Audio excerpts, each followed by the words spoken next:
മറ്റൊരു വാർത്തയിലേക്ക് വിമർശനവുമായി മോഹൻ ഭഗവത്. തെരഞ്ഞെടുപ്പ് പ്രചാരണത്തിൽ മാന്യത പാലിക്കപ്പെട്ടിട്ടില്ല. വിദ്വേഷ പരാമർശങ്ങൾക്കെതിരെയും ഭഗവത് രംഗത്ത് വന്നിട്ടുണ്ട്. വാർത്തയുടെ വിശദാംശങ്ങളുമായി രഞ്ജിത്ത് രാമചന്ദ്രൻ ആണ് ചേരുന്നത്. രഞ്ജിത്ത്, നേരത്തെ തന്നെ ഈ തെരഞ്ഞെടുപ്പിൽ RSSന്റെ പിന്തുണ BJPക്ക് കൃത്യമായി ലഭിച്ചിട്ടില്ല എന്ന വിലയിരുത്തലുകൾ ഉണ്ടായിരുന്നു. BJP മോദിയിലേക്ക് കേന്ദ്രീകരിക്കുന്നതിനെ RSS തന്നെ നേരത്തെ വിമർശിക്കുകയും ചെയ്തിട്ടുള്ളതാണ്.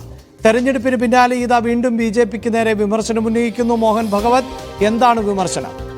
അഭിലാഷ്, JP നഡ്ഡയുടെ RSSനെതിരെയുള്ള ഒരു അഭിമുഖം ഈ തെരഞ്ഞെടുപ്പ് പ്രചരണ കാലത്ത് ഏറെ ശ്രദ്ധേയമായിരുന്നു. അതിൽ നഡ്ഡ പരാമർശിച്ചത് RSSന്റെ സഹായം BJPക്ക് ആവശ്യമില്ല എന്നും BJP സ്വന്തമായി നിലനിൽക്കാനും തെരഞ്ഞെടുപ്പിനെ നേരിടാനും തക്ക കഴിവുള്ള സംഘടന, രാഷ്ട്രീയ സംഘടനയാണ് എന്ന് പറഞ്ഞത് RSS BJP ഭിന്നതയുടെ ലക്ഷണമാണ് എന്ന വ്യാഖ്യാനങ്ങൾ അന്ന് തന്നെ ദേശീയ മാധ്യമങ്ങൾ നൽകിയ സാഹചര്യം ഇതിനോട് ചേർത്ത് വായിക്കണം. അതിന് പിന്നാലെയാണ് ഇപ്പോൾ മൂന്നാം മോദി മന്ത്രിസഭ അധികാരമേറ്റ് ദിവസങ്ങൾക്കുള്ളിൽ ഇത്തരത്തിൽ ഒരു രൂക്ഷമായ വിമർശനം RSSന്റെ സർസംഘചാലക് മോഹൻ ഭഗവത്തിന്റെ ഭാഗത്തുനിന്നുണ്ടാകുന്നത് എന്നതും ശ്രദ്ധേയമാണ്.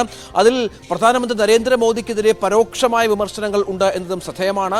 പ്രധാനമായും അദ്ദേഹം ചൂണ്ടിക്കാണിക്കുന്നത് ഈ തെരഞ്ഞെടുപ്പ് കാലത്ത്, കഴിഞ്ഞ മോദി സർക്കാരിന്റെ കാലത്ത് BJP അതിരൂക്ഷമായ വിമർശനം കേട്ട മണിപ്പൂർ വിഷയവുമായി ബന്ധപ്പെട്ടാണ്. മണിപ്പൂരിൽ ഇപ്പോഴും സംഘർഷം അടങ്ങിയിട്ടില്ല. മണിപ്പൂരിലെ സംഘർഷം അവസാനിപ്പിക്കാൻ കേന്ദ്ര സർക്കാർ ശ്രദ്ധ കാണിക്കുന്നില്ല എന്ന വിമർശനം മോഹൻ ഭാഗവത് നടത്തുകയാണ്.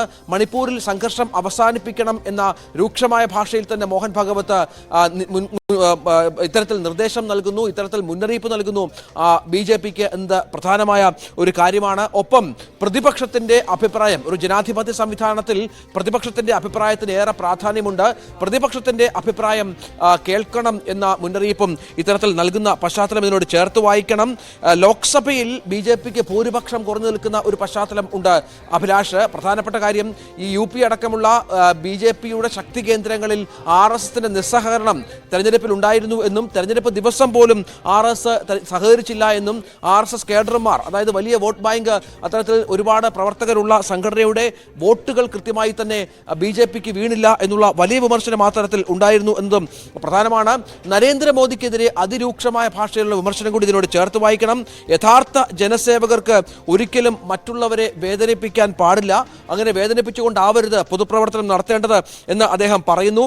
ഒപ്പം മറ്റൊരു പ്രധാനപ്പെട്ട കാര്യമെന്ന് പറയുന്നത്, തെരഞ്ഞെടുപ്പ് പ്രചാരണ വേളയിൽ നരേന്ദ്രമോദി നടത്തിയ ചില പരാമർശങ്ങളാണ്. അത് വിദ്വേഷ പരാമർശം എന്ന തരത്തിൽ തെരഞ്ഞെടുപ്പ് കമ്മീഷൻ അടക്കം പരാതി പോയിരുന്നു. ഇത്തരം പരാമർശങ്ങൾ ഒരു തരത്തിലും തെരഞ്ഞെടുപ്പ് പ്രചാരണ വേളയിൽ ഉണ്ടാകാൻ പാടില്ല എന്ന് ശക്തമായ ഭാഷയിൽ തന്നെ മോഹൻ ഭാഗവത് പറയുന്നുണ്ട്.